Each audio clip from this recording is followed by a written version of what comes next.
నమస్కారం ఘంటారావానికి స్వాగతం. ముందుగా ప్రధానాంశాలు. సంక్రాంతికి వెళ్తున్న వారితో కిక్కిరిసిన ప్రయాణ ప్రాంగణాలు. రద్దీకి అనుగుణంగా అదనపు సర్వీసులు నడుపుతున్న ఆర్టీసీ.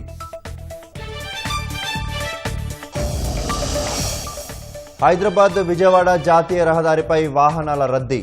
ప్రయాణాలు సాఫీగా సాగేలా చర్యలు చేపట్టిన ట్రాఫిక్ పోలీసులు.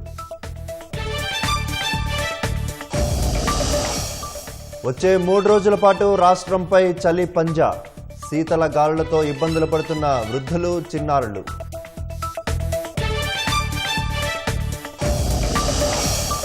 సిరియాలోని ఐసిస్ ఉగ్రస్థావరాలపై విరుచుకుపడ్డ అమెరికా. గత నెలలో సైనికుల మృతికి ప్రతీకారంగా దాడులు.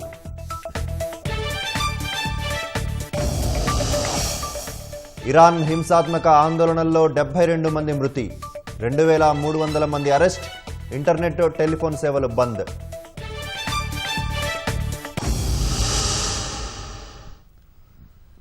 సంక్రాంతికి ఊరెళ్తున్న నగరవాసులతో హైదరాబాద్ విజయవాడ జాతీయ రహదారిపై వాహనాల రద్దీ భారీగా పెరిగింది. 1 గంట ప్రయాణానికి 3-4 గంటల సమయం పడుతోంది. ప్రయాణాలు సాఫీగా సాగేలా పోలీసులు పటిష్ట చర్యలు చేపట్టారు. ఇక మరింత సమాచారం మా ప్రతినిధి ఈశ్వరాచారి ప్రత్యక్ష ప్రసారం ద్వారా అందిస్తారు. హైదరాబాద్ విజయవాడ జాతీయ రహదారిపైన అయితే వాహనాల రద్దీ నెలకొంది. సంక్రాంతికి స్వగ్రామాలకి పల్లెపాటి పట్టిన నగరవాసులందరూ కూడా ఒక్కసారిగా సొంత వాహనాలతోటి హైదరాబాద్ నుంచి ఇటు ఏపీకి తరలి వెళ్ళటంతో హైదరాబాద్ జాతీయ రహదారి మొత్తం కూడా బాలుతీరిన పరిస్థితి ఉంది. మొత్తం కూడా హైదరాబాద్ మొదలుకొని ఇటు విజయవాడ వెళ్లే రహదారి మొత్తం కూడా వాహనాల జాతర నెలకొందని చెప్పుకోవచ్చు. వాహనాలన్నీ కూడా ఒకదాని వెంట మరొకటైతే వస్తున్నాయి. మనం విజువల్స్లో చూసుకోవచ్చు. అన్నీ కూడా పెద్ద పెద్ద వెహికల్స్, అదేవిధంగా కార్లు కూడా ఎక్కువ శాతం కార్లు వేసుకుని అందరూ కూడా హైదరాబాద్ నుంచి ఏపీకి అయితే తరలి వెళ్తున్నారు. ముఖ్యంగా సంక్రాంతి పండుగ ఇటు 2 తెలుగు రాష్ట్రాల్లో కూడా ఘనంగా నిర్వహిస్తారు. ఎక్కువగా ఆంధ్రప్రదేశ్లో అయితే ఈ పండుగను అత్యంత వైభవంగా నిర్వహిస్తారు. ఇటు పాఠశాలలకి వారం రోజులు సెలవులు రావడం, కళాశాలకు వారం రోజులు సెలవులు రావడం, వివిధ విద్యా సంస్థలకు, ప్రైవేట్ సంస్థలకు కూడా 3-4 రోజుల పాటు సెలవులు రావడంతో ఇక్కడ విద్య, ఉపాధి, వ్యాపార వివిధ కారణాలతోటి ఏపీ నుంచి తెలంగాణ వచ్చిన వీరందరూ కూడా తిరిగి ప్రయాణం అవుతున్నారు. ఈ క్రమంలో హైదరాబాద్ మొదలుకొని ఇటు విజయవాడ వరకు కూడా జాతీయ రహదారి మొత్తం కూడా వాహనాల రద్దీ అయితే నెలకొంది. ముఖ్యంగా హైదరాబాద్ నుంచి ఇక్కడ పంతంగి టోల్ ప్లాజా వరకు రావాలంటే సాధారణ రోజుల్లో సుమారు గంట 10 నిమిషాల్లో రావచ్చు. ప్రస్తుతం అయితే హైదరాబాద్ మొదలుకొని Dilsukhnagar, LB Nagar, Vanasthalipuram, Hayathnagar, Bhagyalatha Nagar, ఆ తర్వాత ఆందోళన Maisamma temple, Ramoji film city, Abdullapurmet ఈ ప్రాంతాలు మొత్తం దాటుకుని చౌటప్పులు, పంతంగి టోల్ ప్లాజా వారికి రావాలంటే సుమారు ప్రస్తుతం అయితే 3 గంటల సమయం అయితే పడుతుంది. ఇంకా రద్దీ అయితే పెరిగే అవకాశం ఉంది. తెల్లవారుజాము నుంచే కూడా అందరూ కూడా తమ యొక్క సొంత వాహనాలు, కారుల్లో అయితే ఏపీకి తరలి వెళ్తున్నారు. ఉదయం నుంచి కూడా పంతంగి టోల్ ప్లాజా వద్ద అయితే వాహనాలన్నీ కూడా బాలుతీరిన పరిస్థితి ఉంది. పంతంగి టోల్ ప్లాజాలో మొత్తం కూడా 16 టోల్ బూత్లు ఉంటాయి. అయితే ప్రస్తుతం 10 టోల్ బూతులను ఓపెన్ చేసి ఇటు తెలంగాణ నుంచి ఏపీకి వెళ్లే వాహనాలన్నింటినీ కూడా పంపిస్తున్నారు. ఎక్కడ కూడా వాహనాలు ఆగకుండా కూడా అక్కడ అత్యధికంగా సిబ్బందిని ఏర్పాటు చేస్తారు. ఆ టోల్ ప్లాజా సిబ్బంది ఎప్పటికప్పుడు ఈ వాహనాలన్నింటినీ సాఫీగా వెళ్ళే విధంగా కూడా చూస్తున్నారు.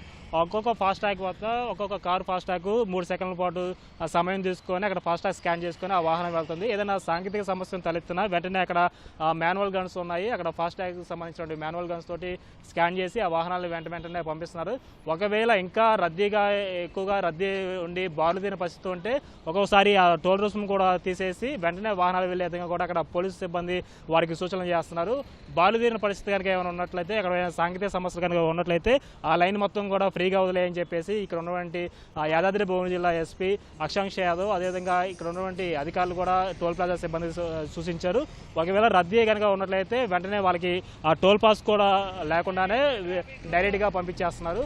అయితే ప్రస్తుతం అయితే చౌటప్పుల ప్రాంతంలో అక్కడ ప్రధాన కూడలు ఉంటుంది. ఆ కూడల వద్దనే ఒకవైపు బస్టాండు, మరోవైపు నారాయణపురం వెళ్లే రోడ్డు, మరోవైపు వలికొండ వెళ్లే రోడ్డు, అది మొత్తం ఒక ప్రధాన జంక్షన్ కావడంతో అక్కడి నుంచి సుమారు ఒక 50 గ్రామాలకు వెళ్లే జంక్షన్ కావడంతో అక్కడైతే కాసేపు వాహనాలన్నీ కూడా నిలుస్తున్నాయి. వెంటనే మళ్ళీ వాహనాలు నిలబడకుండా అక్కడ ఉన్నటువంటి పోలీస్ సిబ్బంది, ట్రాఫిక్ సిబ్బంది వాటన్నిటిని ఎప్పటికప్పుడు క్రమబద్ధీకరిస్తున్నారు. పంతంగి ఆ టోల్గేట్ వద్ద కూడా సుమారు 1 కిలోమీటర్ వాహనాల రద్దీ అయితే ఉంది. ఆ తర్వాత పెదకాపర్తి, చిట్యాల వద్ద కూడా ఇక్కడ ప్రధానంగా ఇక్కడ ఫ్లైఓవర్ నిర్మాణాలు జరుగుతున్నాయి. అదేవిధంగా సర్వీస్ రోడ్ నిర్మాణాలు జరుగుతున్నాయి.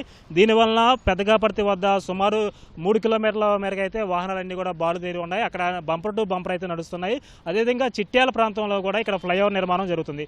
దీంతోపాటు ఇక్కడ ఎక్కడైతే హైదరాబాద్లో డైవర్షన్ ఇచ్చారో ఆ డైవర్షన్ ఇచ్చిన వాహనాలన్నీ కూడా ఇక్కడ హైదరాబాద్ నుంచి భువనగిరి నుంచి రామన్నపేట, తర్వాత చిట్యాల ఇక్కడ ఈ జంక్షన్కే చేరుకుంటాయి. అదేవిధంగా ఇటు హైదరాబాద్ టు జాతీయ రహదారి విజయవాడ వెళ్ళే జాతీయ రహదారి పైన వచ్చే వాహనాలను కూడా ఇక్కడ ఈ జంక్షన్లో కలుస్తాయి. అందువల్ల ఇక్కడ చిట్యాల ప్రధాన జంక్షన్ కావడంతో ఇక్కడ వాహనాల రద్దీ కూడా కనబడుతున్నాయి. అవన్నీ కూడా లైన్లుగా బారుదేరిన పరిస్థితి కూడా ఉంది.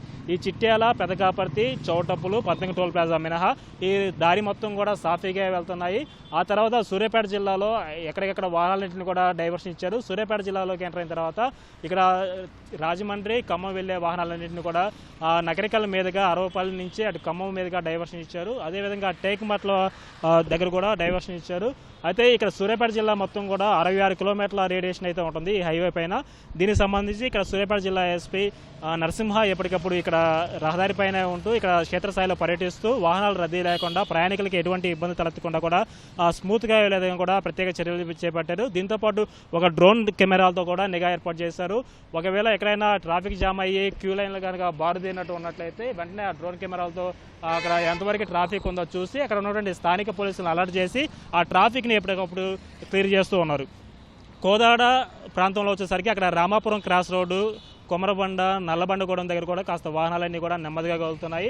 ఇటు తెలంగాణకి, ఆంధ్రప్రదేశ్కి రెండింటికి సరిహద్దు ప్రాంతమైనటువంటి కోదాడ, అక్కడ నల్లబండగూడెం దగ్గర కూడా వాహనాలు అయితే నెమ్మదిగా వెళ్తున్నాయి. ఈ 2-3 ప్రాంతాల మినహా మొత్తం కూడా హైదరాబాద్ నుంచి విజయవాడ ఈ దారి మొత్తం కూడా వాహనాలన్నీ కూడా స్మూత్గా వెళ్తున్నాయి. కాకపోతే అన్నీ కూడా బంపర్ టు బంపర్ నడుస్తున్నాయి. అయితే వాహనాలన్నీ కూడా ఎక్కడ ఆగడం లేదు, కానీ అన్నీ కూడా బారులు తీరి ఒక జాతర లాగా అయితే కనిపిస్తుంది. మొత్తం కూడా హైవే మొత్తం కూడా వాహనాల జాతర అని చెప్పుకోవచ్చు. అదేవిధంగా పండగ శోభ మొత్తం కూడా ఈ హైవే మీదే కనిపిస్తుంది.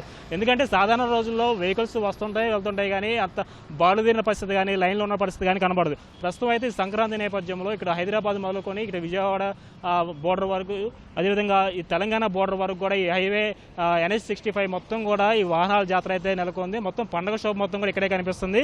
అందరూ కూడా ప్రయాణికులందరూ కూడా చాలా ఉత్సాహంగా, ఉల్లాసంగా ఎప్పుడైతే మనం ఎప్పుడు మా స్వగ్రామానికి వెళ్ళాలి, ఎక్కడ మేము పండుగ జరుపుకోవాలి, ఎప్పుడు అక్కడ కోడి పందాలు చూడాలి, తర్వాత ఎప్పుడు గాలిపటాలు ఎగరేయాలి, అలా ఒక సందడి వాతావరణంలో పిల్లలు, పెద్దలు అందరూ కలిసి వాళ్ళ కారుల్లో స్వగ్రామానికి బయలుదేరుతున్నారు. అందరూ కూడా చాలా యాక్టివ్గా ఉన్నారు. తెల్లవారుజామున ప్రయాణం కాబట్టి ప్రయాణం మొత్తం కూడా చాలా సాఫీగా అవుతుంది. ఎక్కడా కూడా ఇబ్బంది తలెత్తలేదు. అయితే ప్రయాణికులందరూ కూడా మనం అడగవచ్చు. ప్రయాణికులను అడిగినప్పుడు కూడా వీళ్ళందరూ కూడా ఉదయం బయలుదేరినప్పటి నుంచి కూడా ఇప్పటివరకు కూడా ఎక్కడ వాహనాలు ఆగడం లేదు. కాస్త అక్కడక్కడ జస్ట్ ఒక నిమిషం పాటే బాలుదిన పరిస్థితి ఉంది, కానీ ఎక్కడ కూడా వాహనాలు నిలబడినట్టు కూడా ఎక్కడ కనిపించలేదు. అయితే ఈసారి అన్ని ఏర్పాట్లు బాగున్నాయి. ఇటు తెలంగాణ ప్రభుత్వం, అటు ఆంధ్రప్రదేశ్ ప్రభుత్వం ఇద్దరు కూడా సమన్వయంగా చేసుకుంటూ ఎక్కడ కూడా ఇక్కడ హైవే పైన రద్దీ లేకుండా, ఎక్కడ ఇబ్బంది తలెత్తకుండా, ఎక్కడ నరకయాతని అనుభవించకుండా కూడా ఈసారి సాఫీగా వెళ్తున్నాయని చెప్పి కూడా ఇక్కడ ప్రయాణికులు కూడా చెబుతున్నారు. దీనికి సంబంధించి ఇక్కడ తెలంగాణకు సంబంధించినటువంటి రోడ్లు భవనాల శాఖ మంత్రి కోమటిరెడ్డి వెంకటరెడ్డి ఇప్పటికే 4-5 సార్లు అధికారులతో సమీక్ష సమావేశాలు నిర్వహించారు. ఈ 3 జిల్లాలకు సంబంధించినటువంటి కలెక్టర్లు, ఎస్పీలకు కూడా పలు సూచనలు, ఆదేశాలు కూడా జారీ చేశారు. అదేవిధంగా ఈ హైవే మొత్తం కూడా NH65 సంబంధించినటువంటి నేషనల్ హైవే అథారిటీ వాళ్ళకు కూడా ఎప్పటికప్పుడు ఈ టోల్ ప్లాజాల వద్ద, అదేవిధంగా ఈ ఫ్లైఓవర్ నిర్మాణాల వద్ద కూడా ప్రత్యేక సిబ్బందిని ఏర్పాటు చేసి ట్రాఫిక్ సమస్యలు లేకుండా, రోడ్డు దాటే వారికి కూడా ఇబ్బంది లేకుండా, ఒకవేళ పాదచారులు ఎవరైనా ఉంటే వారికి కూడా ఇబ్బంది తలెత్తకుండా కూడా ఈ ప్రయాణం మొత్తం కూడా సాఫీగా సాగే విధంగా కూడా ఏర్పాటు చేశారు. దీంతో ఇప్పుడు ప్రస్తుతం అయితే మొత్తం కూడా హైదరాబాద్ టు విజయవాడ జాతీయ రహదారి పైన అయితే వాహనాల రద్దీ ఉన్నప్పటికీ కూడా ప్రయాణం మొత్తం కూడా సాఫీగా సాగుతుంది. ప్రస్తుతం అయితే అంతా కూడా ప్రశాంత వాతావరణంలోనే ప్రయాణం సాగుతుందని కూడా చెప్పుకోవచ్చు. ఇది ఈ హైవే పైన ఉన్నటువంటి తాజా సమాచారం. Over to you. ధన్యవాదాలు ఈశ్వర్. ఇక సంక్రాంతికి సెలవుల వేళ పట్నం వీడి పల్లెపాట పట్టిన వారితో ప్రయాణ ప్రాంగణాలు కిటకిటలాడుతున్నాయి. చిన్న పెద్ద ఉత్సాహంగా సొంతూర్లకు బయలుదేరడంతో సందడి కనిపిస్తోంది. హైదరాబాద్లోని MGBS నుంచి మరింత సమాచారం మా ప్రతినిధి రమేష్ అందిస్తారు. తెలుగు రాష్ట్రాల్లో పండుగల్లో ముఖ్యమైన పండుగ సంక్రాంతి పండుగ. ఈ పండుగకు సంబంధించి కూడా నగరంలో కానీ పట్టణంలో కానీ నివసించే వారందరూ కూడా సొంత ఊరిలో పండుగను చేసుకోవాలని చెప్పి కూడా అనుకుంటుంటారు. అదేవిధంగా కూడా ప్రతి సంవత్సరం కూడా సంక్రాంతి పండుగకు ఇటు 2 తెలుగు రాష్ట్రాలకు సంబంధించిన వారైతే వారి స్వస్థలాలకు వెళ్ళి పండుగలు చేసుకోవడానికి కుటుంబ సభ్యులతో కలిసి ఆనందంగా పండుగ చేసుకోవడానికి కూడా ఎక్కువ మంది బయలుదేరుతుంటారు. అదే నేపథ్యంలో కూడా ఇటు MGBS బస్టాండ్ స్టేషన్లో అయితే ప్రధానంగా 3 రోజుల నుంచి కూడా రద్దీ కొనసాగుతుంది. ఈ రద్దీకి సంబంధించి కూడా ఇటు ఆర్టీసీ అధికారులు కానీ తర్వాత అధికారులు కూడా పటిష్టమైన చర్యలు అయితే తీసుకోవడం జరిగింది. ఎక్కడ కూడా ప్రయాణికులకు ఇబ్బంది లేకుండా కూడా ప్రత్యేకంగా చర్యలు తీసుకొని స్పెషల్ బస్సులు కూడా ఏర్పాటు చేయడం జరిగింది. ముఖ్యంగా MGBS నుంచి ఇటు విజయవాడ, తర్వాత గుంటూరు, సత్తుపల్లి, వివిధ ప్రాంతాలకు సంబంధించి కూడా ఆంధ్రప్రదేశ్ వెళ్ళడానికి కూడా ప్రత్యేకంగా బస్సులను ఏర్పాటు చేయడంతో పాటు కౌంటర్ దగ్గర కూడా ప్రత్యేకంగా ఇక్కడ ఆర్టీసీ సిబ్బందిని నియమించి వారికి ప్రయాణికులకు సంబంధించి కూడా గైడెన్స్ ఇప్పించి తర్వాత వారిని ఇక్కడ నుంచి ప్రయాణికుల సురక్షిత ప్రాంతాలకు తరలించేందుకు కూడా ఆర్టీసీ చర్యలు అయితే తీసుకోవడం జరిగింది. మనం ప్రస్తుతం ఎంజీబీఎస్ బస్ స్టాండ్ వద్ద ఉన్నాము. ఇక్కడ పబ్లిక్ ఒకసారి రద్దు చూసుకున్నట్లయితే ఉదయం నుంచి కూడా ఇదే విధంగా రద్దీ కొనసాగుతుంది. ఈరోజు ఆదివారం కావడంతో కూడా వరుసగా సెలవులు కూడా ఇవ్వడం, తర్వాత ఆదివారం కావడంతో కూడా ఉద్యోగస్తులు కానీ తర్వాత విద్యార్థులకు సంబంధించిన వాళ్ళందరూ కూడా వారి కుటుంబ సభ్యులతో కలిసి ఇటు వారి స్వస్థలాలకు వెళ్ళడానికి, గ్రామాలకు వెళ్ళడానికి అయితే భారీగా ఎంజీబీఎస్కి అయితే తరలి వస్తున్నారు. ఇక్కడికి వచ్చేవారికి కూడా ఎక్కడెక్కడ వారి శివారు ప్రాంతం ఉంటుందో ఆ ప్రాంతాలకు వెళ్ళి అక్కడ నుంచి బస్సుల ద్వారా వెళ్ళాలని చెప్పి ఆర్టీసీ అధికారులు అయితే ఇప్పటికే పలు సూచనలు అయితే చేయడం జరిగింది. ఇటు ఎల్బీ నగర్లో ప్రధానంగా ఆంధ్రప్రదేశ్కి వెళ్ళి పలు జిల్లాలకు సంబంధించి కూడా అక్కడ ప్రత్యేకంగా ఒక కౌంటర్లను ఏర్పాటు చేసి ఆర్టీసీ బస్సులు అక్కడి నుంచి కూడా పంపిస్తున్నారు. కానీ ఈ పరిసర ప్రాంతాల్లో ఉన్నవారు ఎక్కువగా ఇక్కడికి రావడం, తర్వాత ఇక్కడ నుంచి కూడా వారైతే వెళ్ళిపోతున్నారు. ఇక్కడ నుంచి అయితే వారికి బస్సులు ఎక్కి ఇక్కడ నుంచి అయితే వారి ఊరులకు అయితే బయలుదేరుతున్న పరిస్థితి అవుతుంది. ఈ ఎంజీబీఎస్లో ఇటు కర్నూలు కానీ, అనంతపూర్ కానీ, కడప కానీ, చిత్తూరు ప్రాంతానికి వెళ్ళే వారు ఇక్కడ నుంచి కూడా వెళ్తారు. కాబట్టి వారికి కూడా కొన్ని వెసులుబాటు కల్పించే విధంగా కూడా ఆరంభ చౌరస్తా నుంచి కూడా వారిని అయితే పంపించే విధంగా కూడా ఆర్టీసీ అధికారులు అయితే చర్యలు తీసుకోవడం జరిగింది. ఈ మరొక పక్క కరీంనగర్, తర్వాత ఆదిలాబాదు, నిజామాబాద్ వెళ్లే వాళ్ళందరూ కూడా ఎంజీబీఎస్లో కొన్ని బస్సులు ఏర్పాటు చేయడం, తర్వాత జేబీఎస్లో కొన్ని బస్సులు ఏర్పాటు చేయడంతో కూడా పబ్లిక్ ప్రయాణికుల రద్దీని తగ్గించే విధంగా కూడా ఆర్టీసీ అధికారులు అయితే చర్యలు అయితే తీసుకోవడం జరిగింది. ఇప్పటికే స్పెషల్ బస్సులు కూడా అంటే ఎక్కడైతే ప్లాట్ఫామ్ దగ్గర ప్రయాణికులు రద్దీగా కనపడినట్లయితే అక్కడికి వెళ్ళి ఆర్టీసీ అధికారులకు సంబంధించి కూడా ప్రత్యేకంగా వారిని అడిగి ప్రయాణికులను వివరాలు అడిగి ఎక్కడికి వెళ్ళాలి, ఏ ప్రాంతానికి వెళ్ళాలని చెప్పి కూడా వివరాలు అడిగి తీసుకుంటున్నారు. ప్రయాణికులను దృష్టిలో పెట్టుకొని తర్వాత ప్రత్యేకంగా బస్సులు నడిపేందుకు కూడా ఆర్టీసీ చర్యలు అయితే తీసుకోవడం జరుగుతుంది. ప్రస్తుతం కొంతవరకు అయితే ప్రయాణికుల రద్దీ ఇంకా కొనసాగుతుంది. మరొక 2 రోజుల్లో కూడా సంక్రాంతి పండుగ ఉన్న నేపథ్యంలో కూడా ఈ పండుగను దృష్టిలో పెట్టుకుని అధికారులు ప్రత్యేకంగా చర్యలు తీసుకునేందుకైతే సిద్ధంగా ఉన్నారు. స్పెషల్ బస్సులతో పాటు సాధారణ బస్సులు కూడా ఏర్పాటు చేయడం జరిగింది. ఇటు తెలంగాణతో పాటు ఆంధ్రప్రదేశ్ సంబంధించిన బస్సులను కూడా ప్రత్యేకంగా నడుపుతున్నట్లు అధికారులు అయితే ప్రస్తుతం అయితే వెల్లడించడం జరిగింది. ఇప్పటికే ప్రత్యేక బస్సులతో కానీ తర్వాత వారు వివిధ ప్రైవేట్ బస్సుల ద్వారా కానీ ఇటు భారీగా నగరం నుంచి వారి గ్రామాలకు వెళ్ళి ప్రయాణికులు అయితే భారీగా ఇప్పటికే వెళ్ళడం జరిగింది. ఇంకా మరొక 2 రోజులు మాత్రమే సంక్రాంతి పండుగ సమీపిస్తున్న నేపథ్యంలో మరికొంతమంది కూడా వెళ్ళే అవకాశం ఉంది. ఇటు ఆంధ్రప్రదేశ్ ముఖ్యంగా ఇది ఒక పెద్ద పండుగ భావిస్తుంటారు. వారికి ప్రయాణికులు అంటే ఎక్కువగా బతుకుదేరు కోసం ఇటు హైదరాబాద్ నగరంకి రావడం కానీ ఇతర ప్రాంతాలు కూడా ఇక్కడికి వచ్చిన వాళ్ళు తిరిగి ఈ పండుగ ఖచ్చితంగా ప్రతి సంవత్సరం వారి కుటుంబ సభ్యులతో కలిసి జరుపుకుంటారు. కాబట్టి ఈ సందర్భంలో అక్కడికి వెళ్ళాలని చెప్పి కూడా వాళ్ళు ఇప్పటికే ముందస్తు కానీ ఆర్టీసీ కానీ తర్వాత రైల్వే కానీ ఇతర ప్రైవేట్ బస్సులు కానీ బుక్ చేసుకొని వారి స్వగ్రామాలకు వెళ్ళి పండుగను చేసుకునేందుకు కూడా సిద్ధం కావడం జరిగింది. మరి 2 రోజుల్లో కూడా రద్దీ ఇదే విధంగా ఉన్నట్లయితే వారికి తగ్గ బస్సులను ఏర్పాటు చేస్తామని చెప్పి కూడా ఆర్టీసీ అధికారులు అయితే వెళ్లిస్తున్న పరిస్థితి అయితే ఉంది. Video journalist Ramesh ETV Hyderabad. Hyderabad ఉప్పల్లోని వాసవి మెట్రోపోలిస్ గేటెడ్ కమ్యూనిటీలో ముందస్తు సంక్రాంతి సంబరాలు ఘనంగా నిర్వహించారు. సెలవులు కావడంతో పెద్ద సంఖ్యలో కుటుంబ సభ్యులు, చిన్నారులు ఉత్సాహంగా వేడుకల్లో పాల్గొన్నారు. సంప్రదాయ వేషధారణతో మహిళలు, యువతులు వేసిన ముగ్గులు అందరినీ ఆకట్టుకున్నాయి. వంట నూనె అవసరం లేకుండా సహజ సిద్ధమైన పదార్థాలతో పిండి వంటలు చేశారు. మంట లేకుండా వంట చేయడం ఎలా అనే కార్యక్రమం ప్రత్యేక ఆకర్షణగా నిలిచింది. చిన్నారుల కోసం ఏర్పాటు చేసిన క్రీడా పోటీలు, ఆటపాటలు వాతావరణాన్ని మరింత సుందరిగా మార్చాయి. తెలుగువారి సంస్కృతి, సంప్రదాయం, కుటుంబ విలువలు గుర్తు చేసేలా నిర్వహించిన సంక్రాంతి సంబరాలు అందరినీ అలరించాయి. ఈ వేడుకలు స్నేహబంధాన్ని మరింత బలపరిచాయని కమ్యూనిటీలో నివసిస్తున్న వారు సంతోషం వ్యక్తం చేశారు.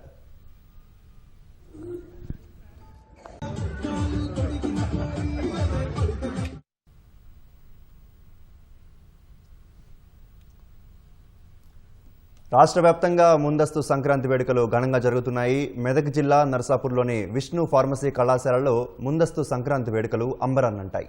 ఉత్తరాయణ్ 2026 పేరుతో నిర్వహించిన సంబరాలు ఆకట్టుకున్నాయి. సంప్రదాయ వస్త్రధారణతో విద్యార్థులు వేడుకలకు హాజరయ్యారు. భోగి మంటలు, రంగవల్లులు, నృత్యాలతో కళాశాలలో పండగ వాతావరణం ఉట్టిపడింది. భావి తరాలకు మన సంస్కృతి, సంప్రదాయాలను తెలియజేసేందుకు వేడుకలు నిర్వహించినట్లు హెచ్ఓడి వనిత తెలిపారు. బీవీఆర్ఐటీ ఇంజనీరింగ్ కళాశాల ఆవిర్భావ్ 2026 పేరుతో సంక్రాంతి ముందస్తు ఉత్సవాలను నిర్వహించారు. కళాశాలలో నిర్వహించిన పలు సాంస్కృతిక కార్యక్రమాలలో విద్యార్థులు పాల్గొని తమ ప్రతిభను చాటారు.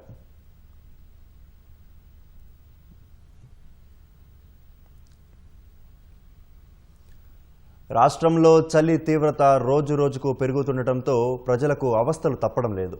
దీనికి తోడు శీతల గాలులు ప్రజల్ని ఆందోళనకు గురిచేస్తున్నాయి. సంక్రాంతికి ఊరెళ్తున్న ప్రజలు తీవ్ర ఇబ్బందులు పడుతున్నారు.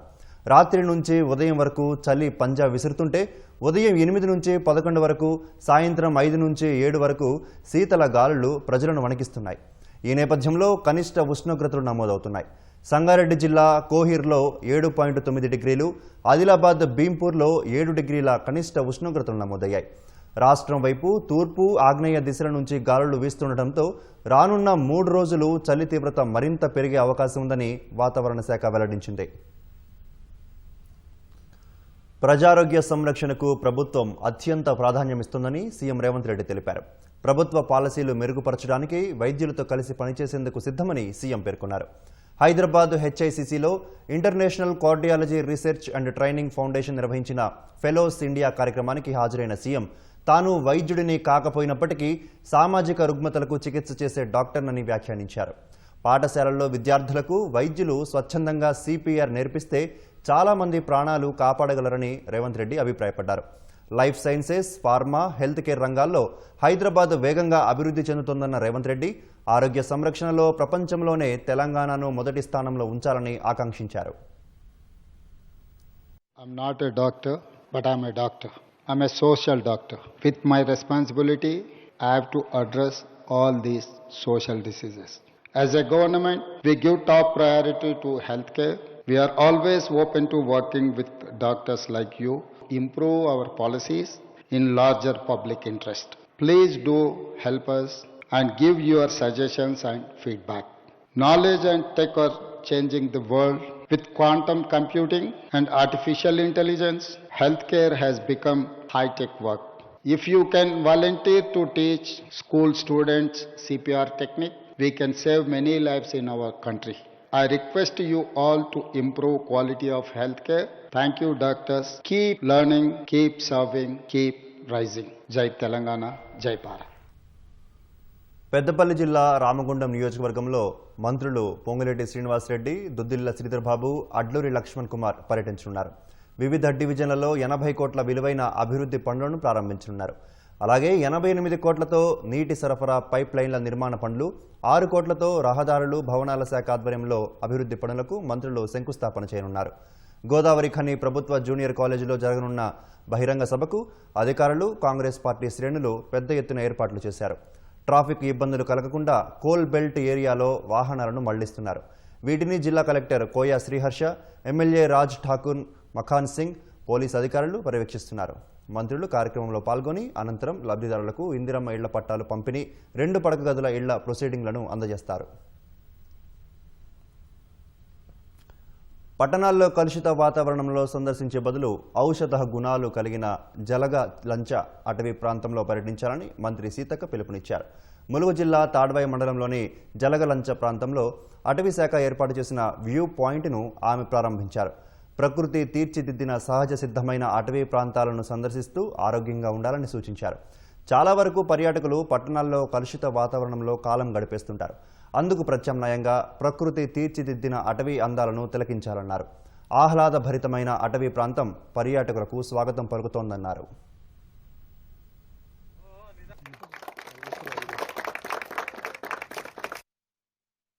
అందరికీ స్వాగతం ములుగు అడవుల్లోకి. బట్ వచ్చేటప్పుడు దయచేసి వేస్టేజ్ తీసుకురాకండి, ప్లాస్టిక్ తీసుకొచ్చి ప్రాణాంతకమైన పరిస్థితి తీసుకురాకండి. ఇక్కడికి మిమ్మల్ని ఆహ్వానించేది మీరు ఆరోగ్యంగా ఉండాలి, స్వచ్ఛమైన గాలి పీల్చుకోవాలి, తద్వారా మీ ఆయుష్ను పెంచుకోవాలి. శాస్త్రవేత్తలు కూడా ఈ మధ్యకాలంలో చాలా విషయాలు చెప్పారు. మంచి చెట్ల మధ్య వాకింగ్ చేస్తే, ఒక 20 మినిట్స్ వాకింగ్ చేస్తే రోజు రోజుకు అది మీ ఆయుష్ను పెంచుతుందని. ప్రకృతి సంపదను ప్రజలకు, మరి వచ్చేటువంటి టూరిస్టులకు ఆహ్లాదాన్ని ఇవ్వడం కోసం, ఆనందాన్ని ఇవ్వడం కోసం, కుటుంబ సమేతంగా వచ్చి గడపడం కోసం, తద్వారా స్వచ్ఛమైన గాలి తీసుకోవడం కోసం ఈ వ్యూ పాయింట్స్, ఈ వాతావరణాన్ని మా ఫారెస్ట్ శాఖ తయారు చేయడం జరిగింది. యాదాద్రి భువనగిరి జిల్లా తుర్కపల్లి మండలం మాదాపూర్ శివారులో గుప్త నిధుల కోసం తవ్వకాలు కలకలం రేపాయి. అక్రమంగా తవ్వకాలు చేస్తున్నారనే సమాచారం ఘటనా స్థలానికి వెళ్లిన పోలీసులు 6 వ్యక్తులను అదుపులోకి తీసుకున్నట్లు తెలిపారు. నిందితుల నుంచి ఒక హిటాచి, ఒక కారు, పూజా సామాగ్రి స్వాధీనం చేసుకున్నట్లు తుర్కపల్లి ఎస్ఐ వెల్లడించారు. ప్రజలెవరూ మూఢనమ్మకాలను, క్షుద్ర పూజలను నమ్మవద్దని సూచించారు. మూఢనమ్మకాలు, గుప్త నిధుల తవ్వకాల గురించి ఏదైనా సమాచారం వస్తే వెంటనే పోలీసులకు తెలపాలని కోరారు.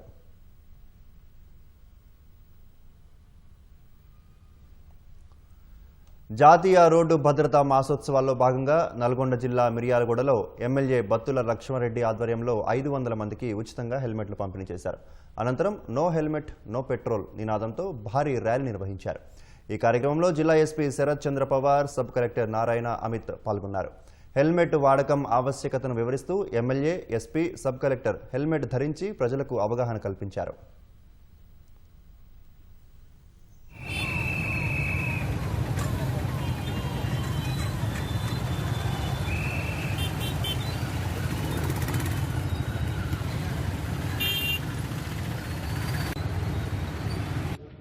ఏదో ఒక రూల్ పాటించాలని కాకుండా హెల్మెట్ అనేది మన సేఫ్టీ కోసం మనం వేసుకోవాలి.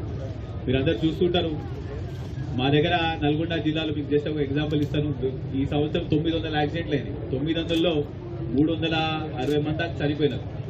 అందులో హెల్మెట్ లేకుండా ఉండడం వల్ల చనిపోయిన వాళ్ళు సుమారు 90% ఉంటారు. ఏదున్నా హెడ్ ఇంజురీ అయితేనే జనాలు చనిపోతారు. అదే హెల్మెట్ వేసుకుని ఉంటే ఇన్ని ప్రాణాలు మనం కాపాడే వాళ్ళు. అదేవిధంగా మిగతా వాళ్ళు కూడా మళ్ళీ ఏదో ఒక ఇంజురీ అయితే అది కూడా లైఫ్ చేంజింగ్ ఇంజురీ ఉంటుంది. అంటే కాలు ఇరిగిపోవడము, లేకపోతే ఏదో ఒక బాడీ ఇంజురీ వల్ల మళ్ళీ లైఫ్ లాంగ్ కూడా వాళ్ళు కూడా ఇబ్బంది పడాల్సిన పరిస్థితి ఉంటుంది. సో హెల్మెట్ వేసుకుంటూ ట్రాఫిక్ రూల్స్ పాటించుకుంటే మాత్రం ఎక్కడ కూడా యాక్సిడెంట్స్ కావు. అయినా కూడా మన హెల్మెట్ అనేది మన హెడ్ని ప్రొటెక్ట్ చేస్తుంది. కాబట్టి మనం ఈ హెల్మెట్ కోసం మనం ఈ అవేర్నెస్ ప్రోగ్రామ్ తీసుకోవడం జరుగుతున్నది. ఎమ్మెల్యే గారు ఇది వెరీ గ్రేట్ అండి. ఎందుకంటే మనం ఒక హెల్మెట్ ఇస్తున్నాము అని అనుకుంటాం, కానీ చాలా మంది ప్రాణాలు కాపాడుతున్నారు. మీరు వాళ్ళ ప్రాణాలతో పాటు వాళ్ళ ఫ్యామిలీ మెంబర్స్ కూడా చాలా సంతోషపడతారు. సో ఇంత మంచి కార్యక్రమం చేపట్టిన ఎమ్మెల్యే గారికి మా డిపార్ట్మెంట్ తరఫు నుంచి చాలా ధన్యవాదాలు.